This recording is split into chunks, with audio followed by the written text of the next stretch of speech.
think the book would have been born if I didn't go through the coaching process and you didn't encourage me to write all the time.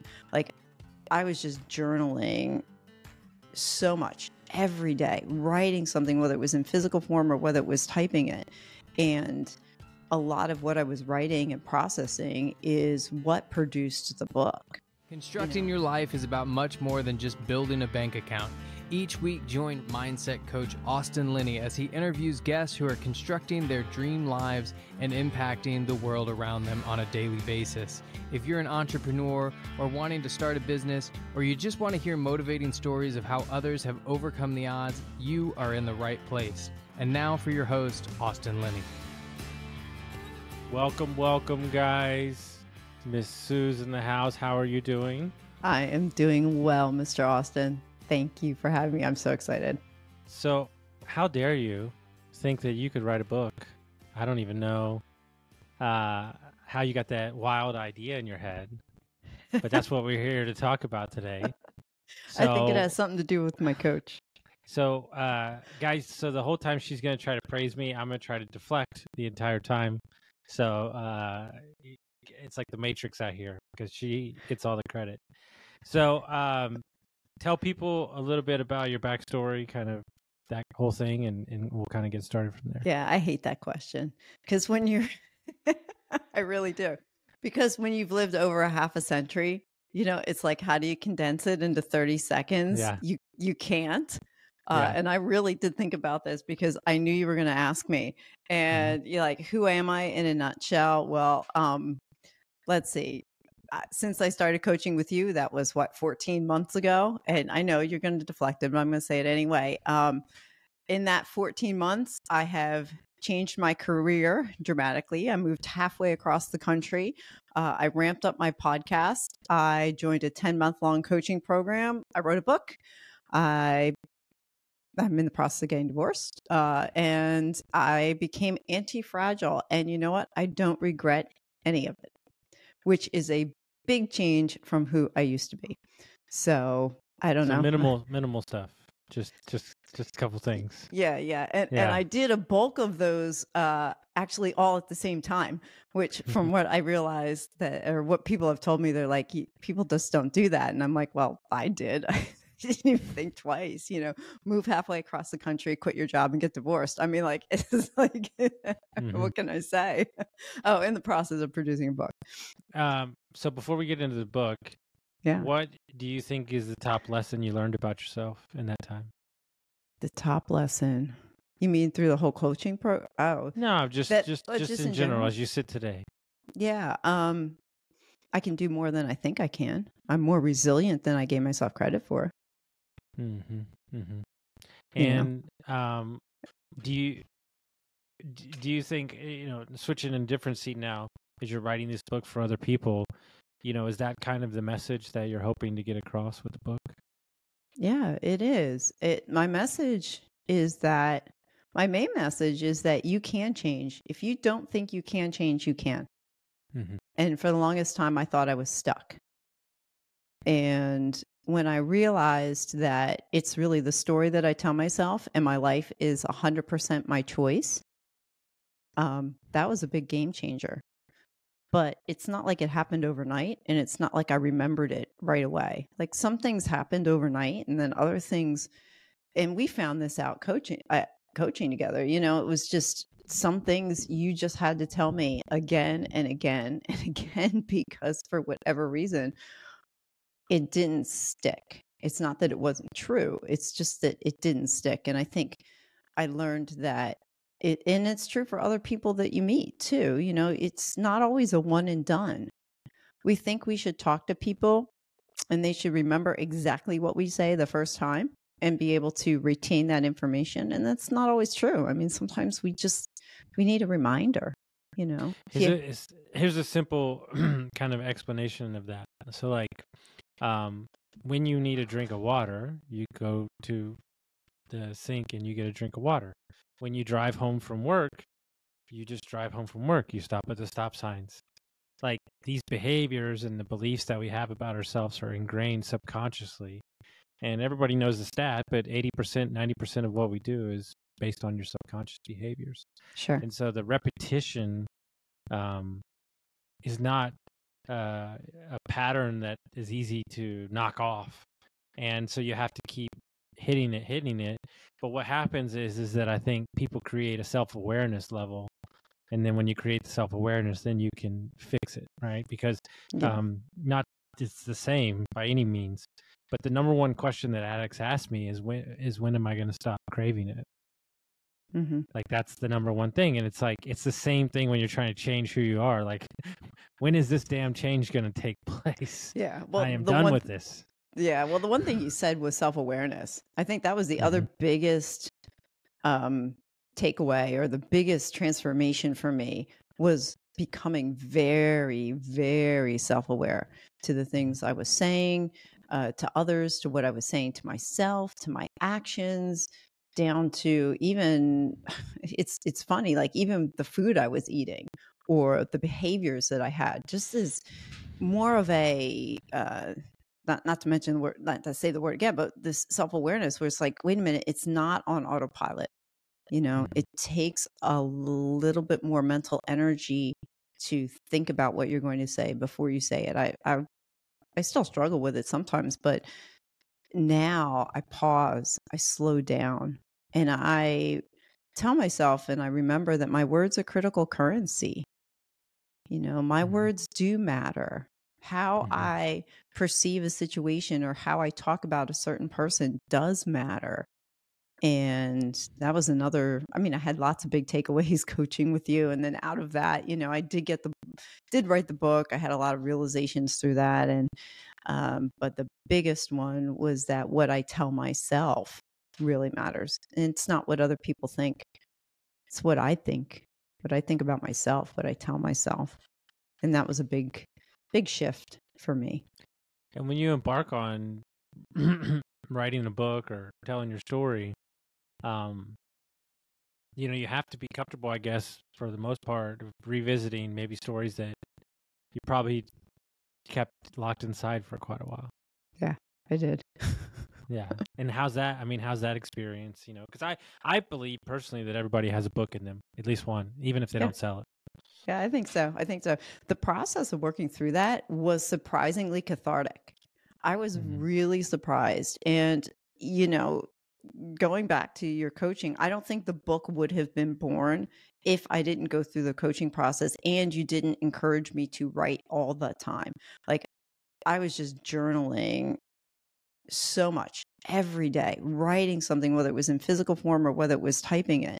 And a lot of what I was writing and processing is what produced the book, so but as I went back to revisit some of those old stories, they hurt at first, but the process that we went through, the process that you showed me that I went through to interact with those stories, actually wound up being more freeing than it was um, challenging or damaging or like scary. I don't know. I'm not sure the exact word to put towards it, but it was more freeing for me, like just to interact with very painful stories. They don't bother me anymore. I guess I should put it that way. There's a couple of them I really, really, really dug into, and there were a few of them actually nobody knew about.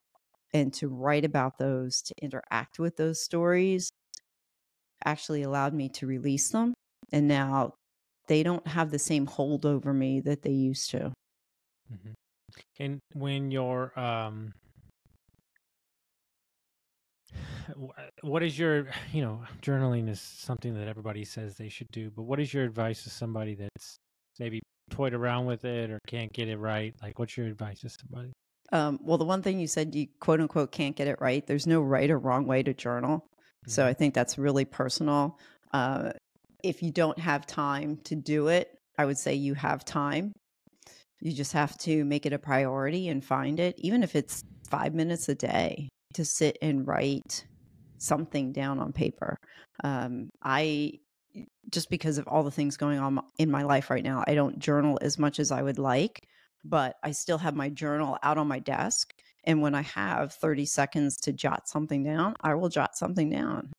And you go in and out of seasons too. For those who are into journaling, they're like, I dropped it. I'm not journaling 30 minutes every day like I used to. It's a season, right? And it's getting those thoughts onto paper. So if you've never started before, I would say buy yourself something that makes you want to write in it, as opposed to getting something that you don't want to interact with, because journaling can become very, very personal. And it just depends on how you want to use it. I mean, I've done both. You and I shared a document that had to do with coaching, and, the typing was just as good for me as handwriting, although they say handwriting is far better. Um, I mean, I guess it just depends on what you're using it for. But, those stories are captured, they're preserved, they're sitting there. The nice thing about putting it, I guess, in the typed form is that you can lock it, you can hide it. If it's your own personal thing, nobody's going to find it. You think, depending. I think Sue would say if you even just get started on sticky notes, right? Sticky note. Oh yeah, we have a lot of those going on. Yeah.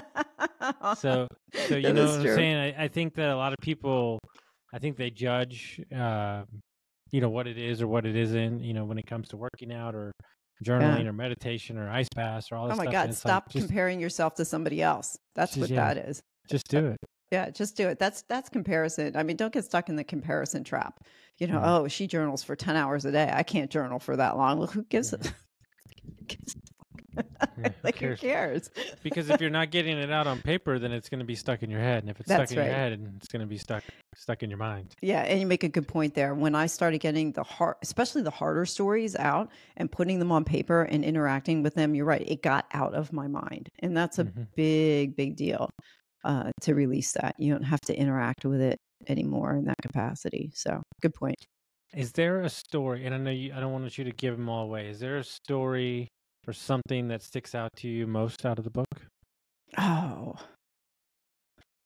my gosh. I'm not quite sure what you're thinking. I know you read the book. I'm not thinking anything. I'm thinking a story that works for you, that was something that was powerful to put down on paper. And you don't have to share the whole thing, but just something that comes to your mind. Yeah. Well, you know what? Yeah, I do.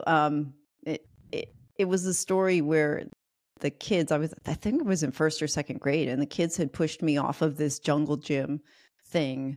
It must have been 6 feet above it felt like 6 feet. Maybe it was only 4 feet. Who knows? I'm in first grade, 5 or 6 years old, right? So anything tall is 10 feet off the ground. But anyway, I get to the end of this. The kids had me sit on the end of this thing, and I was not your popular kid in school. So I have to set that picture too. I was the kid who was teased. I was the fat kid. I was the smart kid in the class. So I wasn't your popular kid, that's for sure. And I wanted to have a friend. So they were like, oh, hey, climb up here and sit on the edge of this jungle gym thing. And the next thing I know, all the kids are laughing and everybody's having a good time. Next thing I know, what I told myself for almost 50 years was that I was pushed off and that they were laughing and they thought that was funny to push me off. And I fell on the ground, and I still remember being unconscious. I still remember that incident very clearly. And I, for a long time, carried that story around, just like these kids pushed me off. They were mean to me. It set up my thought process that nobody likes me. And so it just went down the wrong road. Right. And so I carried that story for a long time. When I wrote it out and I interacted with it, and then I think, I don't remember, it was a coaching session. You said to me, you kind of like blew my mind and said, well, maybe if they really weren't laughing at you, maybe it was just something else. And I realized at that point was that, oh my God, I've been telling myself a story that may or may not be true for a long time. So I wrote a letter back to the kids saying, maybe you didn't really, push me off there. Maybe I carried this story around. And yeah, that's one of the more memorable stories out of my book. So lesson learned is that it's not what you think. It's not always what you think it is. That was the lesson learned. I mean, anybody listening, like that's 45 years, Yeah. 42 years, guys. Like, it's not the first time I've heard it. I was at a workshop in Austin. Woman, similar story, not the same, but similar, 62 years old. Like in full on tears from breaking through a story when she was 5 years old. Like, Yeah. it's just, and it's because they're stored away and they're hidden. And, that's why journaling or working with somebody helps, because, you're going to allow it to remove from the head down to a piece of paper, or just out of your mind. And it's going to, the freeing feeling of that is that weight is going to feel so much lighter. Oh, absolutely. 100%. So you go out and you say, I'm going to write a book. And how did you, or maybe you don't, maybe you're still dealing with it. How do you combat, the million of people out there who want to start a podcast, want to post on social media, want to write a book? How did you push yourself through those doubts of knowing that you could launch a book? And it's coming. So we still got to get across the finish line, but it's like that, it's weeks away. So. Well, at the time of this recording, it is 2 weeks before the ebook is released. So, and then 4 weeks till but once the ebook is out, the paperback is close to follow. Pushing through the doubts. That's an interesting question. The podcast, both launching the podcast and the book. I'm trying to remember. I don't think I had a lot of doubts with it. It was more like, okay, if I launch this thing and I fail, what do I have to lose? So the podcast for me was a win-win regardless. I didn't feel like if it shut down, it was a failure. And if it kept going, it's like, hey, let's go see where this leads to. With the podcast, I mean, that's how we met. If it wasn't for the podcast, I wouldn't have known that you were a coach. I wouldn't have never met you. I wouldn't have met my podcast producer, Mark, who's your producer, who's amazing. I've gotten so many different perspectives. I've had great conversations. I've met a lot of people. So from the podcast, the doubt, I think I had more problem with, am I good enough to do this, rather than doubting it. And that was more or less in the beginning. And it was just a skill set issue. When I got over the fact that it's like, hey, you can improve every time you do something, then it wasn't that bad. With the book, doubt. Yeah, sometimes I wondered whether or not it was going to get over the finish line because it was taking longer than I wanted it to. And then I realized that no, all things happen in perfect timing. So I started writing the book middle of January, right? And I think I was done by March? Yep. Yeah, I think so. Pretty much so. It was completely done, all, I think 14 chapters.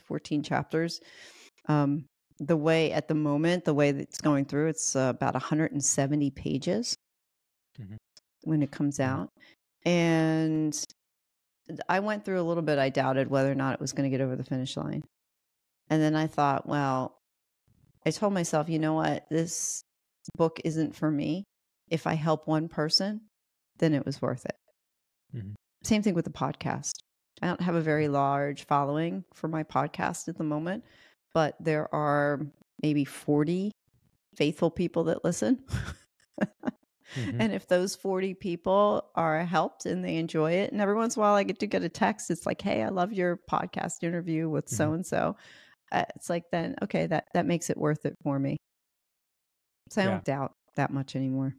I mean, most of you know my story, so I'm not telling you anything new, but I didn't look at the listeners, like the downloads, for like almost 3+ years. And even when I did look, it was on accident because I had to fix something.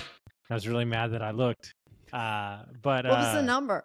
Do you remember? It was big. But that's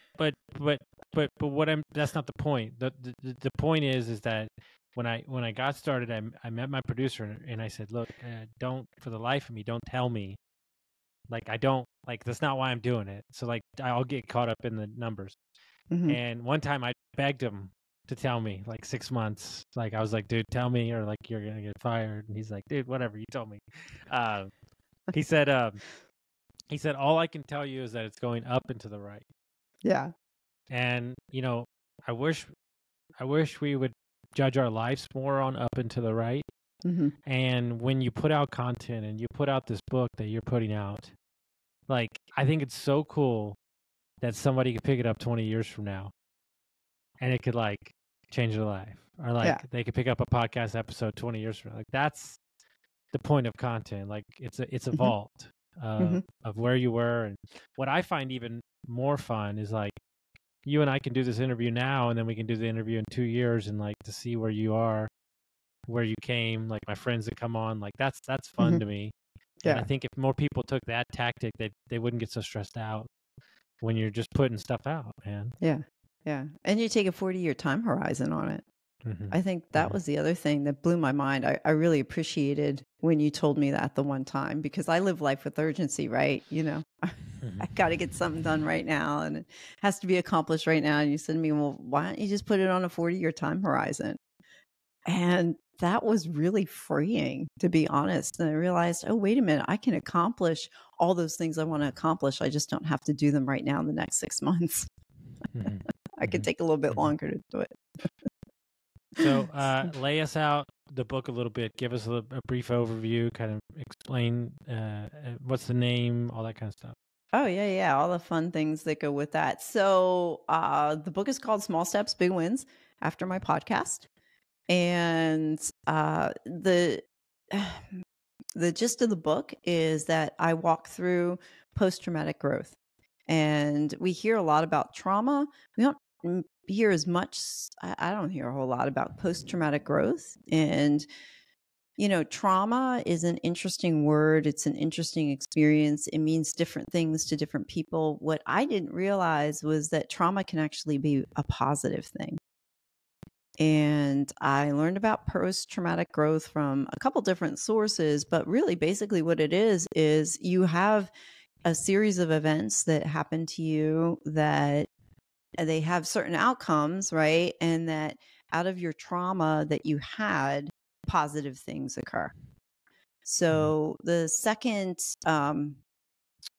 part of my book unpacks a number of situations and circumstances that I walked through that caused my own post-traumatic growth that's out of things that happened last year. So there are 5 different distinct areas for post-traumatic growth.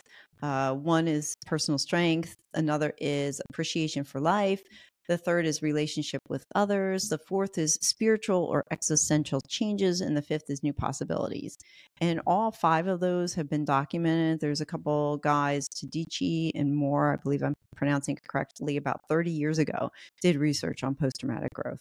So I wasn't making all this stuff up. I was basing a lot of what's in my book on research, other books that I've read, realizations that I had as I went through each of those circumstances. I'm not going to unpack them now, but I explain what I went through in each of those categories in the book, and then talk a little bit prior to that about, just a little bit of my background and story.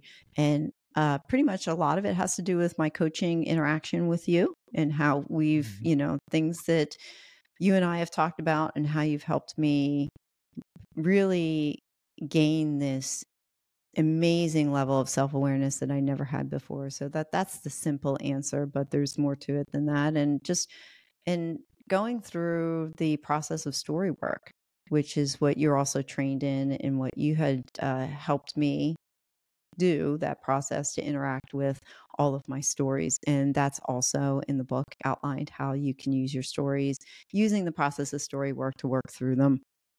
And then, I kind of dub my book an autobiographical self-help book. So, and then there's a couple chapters, one on regret. There's another on, what you tell yourself matters, destiny, and my story's not over. Neither is yours. So that's kind of the 30,000 foot look. Since she's going to make me address my coaching, I guess I'll say a little something. You better. it's a wild, and just so we're clear, everybody, this is my message to everybody that's listening out there, like, get some help from somewhere, support, no matter who it is, whatever works for you, whether it's in the health space, the business space, the mindset space, the life space. It's helped me in my career immensely, get sober, get through my divorce. Like, my coach is my jewel as well too. And when you get to play part in people's lives and be so intimate, it's a very interesting responsibility. It takes a lot of gravity. It's a lot of weight. But when you listed, like, even though I was a part of all those things, you listed off all the things that have happened in the last 14 months, and I was like, that's a lot. And so, like, it's so cool to play a hand in that. And so I'm so excited for you, for this book to come out. I'm so excited for you to continue to produce the podcast, and you just love connecting with people. And I think what I like the most about the book is it's relatable. It's very easy to consume. It's not going to be over anybody's head. Like, you can take something from every chapter, and it's true. I mean, I think that's the most important thing. It's a life that's been led, and I think people are going to get a lot from it. So I'm very excited. The Kindle comes out October 15th. When does the hardback come out? October 29th. October 29th. Okay. Yeah. And they can get it everywhere? Yeah, it'll be everywhere. Okay. I mean, Amazon, but I think it's like they are gearing up to have it in the bookstores too, at some point. Whoa, that's gonna be weird when you walk in and see that bad boy. I know. That's gonna be crazy. I know. Yeah, that's gonna be a little. If you're walking through an airport and you see it, like, you might have to miss the plane. That's exactly where I pictured it. I even designed the cover to be one of those. Yeah, I'm gonna grab that on the way to my plane. Oh my God! Could you Small imagine steps, sitting big down? wins. Could you imagine sitting down? Somebody sits next to you and pops open the book like that. Well, my picture's on the back too.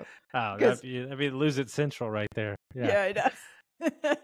Be like, let me autograph, and they're like, no, I'm good, thanks. You're like, come on, let me autograph. That really is me. Yeah. So if people want to find the podcast, they want to reach out to you, how would they do that? Yeah, well, it's Small Steps, Big Wins podcast, but I do have a website. It's www.suesaller.com. That's SUESALLER.com. And you can find me that way. And you can send me a note, reach out to me through there. I think that's the easiest. I am on LinkedIn. You can find me on LinkedIn too. I think it's Susan Saller, not Sue Saller, but that's me. I don't know. How else do I find me? I'm not on social media a whole lot, but I'm there. I'm searchable. They got you.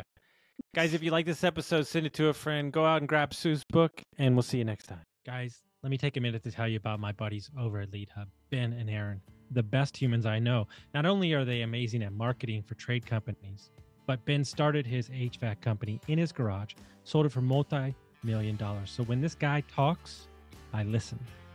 When we took over Dietz Mechanical, we had 22 reviews in 22 years. In 7 short months, we went from 22 reviews to 107. We went from a 4.2 to a 4.7. We tripled our Facebook presence, and we tripled our calls. If you're an HVAC, plumbing, electric, landscaping company, and you're looking for a no BS approach to marketing, you're looking for people who have done it before, you got to go to leadhub.net